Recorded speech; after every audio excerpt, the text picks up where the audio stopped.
Moin alle go. Ech sinn Zielwer vun Fairtrade Lützeburg an zusammen mat menge Kolleginnen proposéiere mir an de nächste Wochen Aktivitäten fir Rich, fir Kanner an fir Jidwerin den Lust huet kreativ ze gin du hin.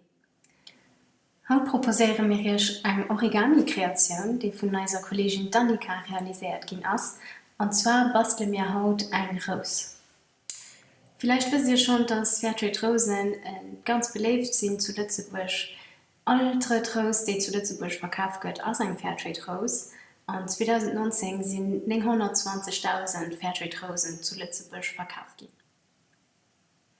Der Covid-19 perturbiert die Lieferketten und da bestaubte Rosenplantagen in Kenia sind Teil von den Opfern von dieser ökonomischen Krise.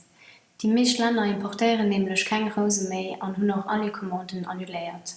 Als Partner im Süden leiden also von der Situation. Zusammen basteln wir also haut ein Ros für sie. An der Praxis lassen wir mit Annika, hat weiß ich alle Etappen für so eine Ros zu basteln. Viel Spaß!